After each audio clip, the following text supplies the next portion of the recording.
네, 무지해반증 진료를 받으러 오시는 분들 중에 수술에 대해서 되게 겁을 많이 내시는 분이 있어요. 왜 겁이 나세요? 라고 여쭤보면 내 친구 중에 누가 수술했는데 3달, 6달 고생을 하고 제대로 걷지도 못하고 뭐 나중에 재발도 하더라. 보통 이렇게 말씀을 하시거든요. 그런데 우리가 이제 족부를 전공하는 정형외과 의사들끼리 이야기했을 때 환자분들이 그렇게 말씀하시는 것처럼 심하게 낫지 않고 뭐가 안 좋고 못 걷고 이런 분들을 사실 잘 보기가 힘들거든요. 가만히 생각을 해봤더니 무지해반증은 너무 많이 알려져 있고 그 무지해반증을 가지고 계신 분들이 너무 많은데 우리가 족부를 전공하지 않은 그냥 일반 정형외과 의사들도 너나 할 거 없이 이제 다 무지해반증 수술을 하는 경향이 있었던 것 같아요. 그렇게 하다 보니 아무래도 조금 개념이나 어떤 기술이나 어떤 발에 대한 지식이나 이런 것들이 좀 부족한 상태에서 단순히 발가락 모양만 바르게 하면 된다 라는 생각을 가지고 하니 수술 후에 후유증, 발가락도 뻣뻣해지고 교정을 하려고 그래도 제대로 안 되고 다시 재발하고 수술한 부위가 잘 안 낫고 아프고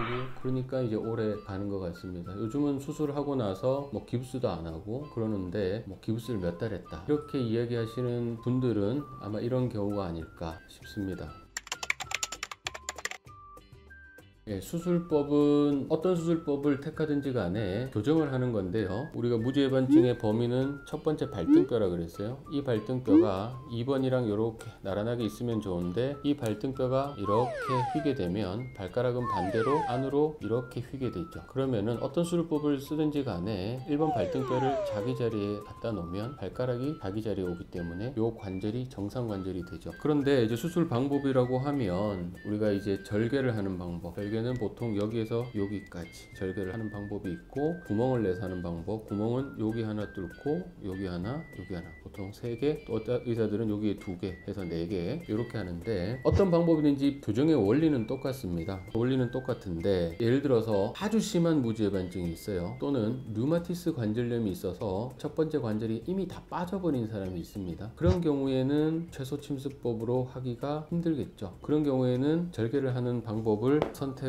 해야 됩니다. 그런데 우리가 이제 일반적으로 보는 무지해반증에서 2가지 방법을 다 할 수가 있는데 그러면은 어떤 경우에 최소침습법을 하는 게 좋으냐? 그건 최소침습법 수술을 많이 해본 의사일 경우에는 최소침습법을 하는 게 낫다. 절개 수술을 많이 해본 의사는 절개 수술을 하는 게 낫다. 그래서 병원을 가셨을 때 어떤 의사를 만났느냐에 따라서 사실 결정이 되는 거고요. 개인적으로 생각했을 때는 절개 수술을 많이 해본 의사, 예전에는 다 절개 수술을 했으니까요. 절개 수술을 많이 해본 의사는 최소침습법 수술도 잘한다. 물론 절개 수술을 많이 해본 의사가 최소침습법도 많이 해야죠. 이런 수술적인 테크닉이 정립이 된 의사들은 뭐든지 잘한다. 요즘 정형외과에서는 최소침습법이라는 거는 굳이 발의 이야기는 아닙니다. 모든 관절에서는 다 트렌드는 최소침습법으로 가고 있어요. 척추 수술도 마찬가지, 모든 것들. 제일 대표적으로는 관절 내시경도 최소침습법의 하나가 되겠는데요. 구멍만 내서 하니까 마찬가지. 안쪽의 해부학적 구조를 잘 알아야지 아주 작은 구멍으로 속에 있는 해부학적 구조를 머리에 가지고 수술을 잘 할 수 있다. 발도 마찬가지입니다. 발도 안에 뼈도 있고 신경도 있고 그 다음에 혈관도 있고 근육도 있고 엄청 많이 있어요. 구멍을 내서 최소침습법을 했을 때는 그 구조물들이 다치지 않겠느냐 라는 걱정이 제일 많은 거죠. 수술을 안 해본 선생님들은. 그런데 많은 수술을 해보고 그 다음에 최소침습법 수술도 해보면 무엇을 조심해야 되고 무엇을 피해야 될지가 머릿속에 그림이 그려져 있는 거죠. 그런 경우에 최소침습 수술을 잘하는 경우는 앞서 말씀드린 것처럼 절개 수술을 많이 해보는 의사가 최소침습 수술을 잘한다. 최소침습 수술도 따로 또 많은 경험이 있어야 되고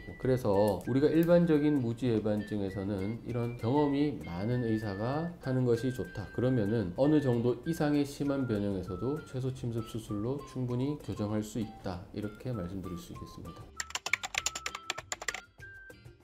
수술은 예전 영상에서도 한번 말씀드린 적이 있는데 3군데 구멍을 냅니다. 여기에 구멍을 내고 여기에 구멍을 내고 여기에 구멍을 내고 여기에 구멍을 내서 튀어나온 뼈를 정리를 하고 여기에 아주 미세하게 금을 내서 원위치로 교정을 하고 고정하는 나사는 이쪽으로 들어가서 이렇게 잡아주게 되죠. 일단 발가락까지 교정을 해야 되는 경우는 여기에 구멍으로 또 아주 미세하게 금을 싹 내서 발가락을 자기 자리로 딱 이렇게 잡아주게 됩니다. 이렇게 되는 거고 최대한 조직들을 건드리지 않고 미세하게 수술을 했기 때문에 그리고 튼튼하게 고정이 됐기 때문에 원칙적으로 수술 후에 바로 다 디뎌도 됩니다. 그런데 분명히 수술은 수술이기 때문에 수술 후에 수술 자체에 어떤 통증이나 부종이나 그런 거는 당분간 있을 수 있기 때문에 딛는데 처음에는 조금 거부 가질 수는 있어요. 이건 개인차가 있습니다. 근데 원칙적으로는 다 디뎌도 된다. 깁스나 이런 거는 하지 않는다. 이렇게 되고요. 나사가 머리가 없는 나사, 쉽게 말해 자극이 없는 나사를 쓰기 때문에 이렇게 만져도 만져지지가 않아요. 그렇기 때문에 이 나사는 꼭 빼지 않아도 되고, 수술 후에 보통 길게 잡아도 한 2주 정도 되면 거의 편하게 다 디딜 수 있기 때문에 그때부터는 발가락 관절 운동을 열심히 해주죠. 보통 이렇게 열심히 해주고 부종 조절해주고 이런 식으로 하면은 되고, 수술 후의 과정은 이런 식으로 되게 간단합니다.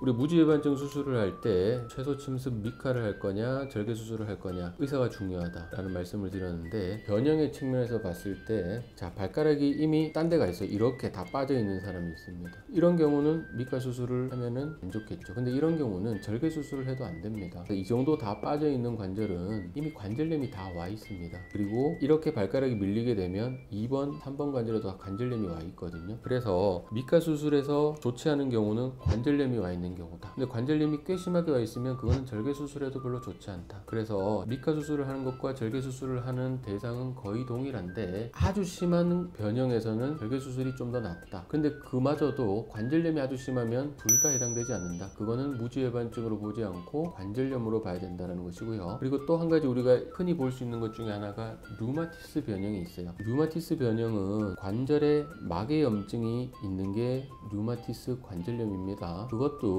류마티스 변형이라도 변형이 아주 심하지 않은 경우에는 미카 수술 충분하고요. 근데 류마티스로 인한 변형이 아주 많아서 2, 3, 4, 5번 발가락의 변형이나 관절염까지 다 온 경우, 그런 경우에는 첫 번째 관절도 관절염의 일환으로 봐야 될 정도의 변형이 있어요. 그런 경우에는 미카 수술은 적당하지 않겠지만, 류마티스 관절염이라도 관절염 범주에 들기 전이면은 충분히 미카 수술로 교정이 가능합니다.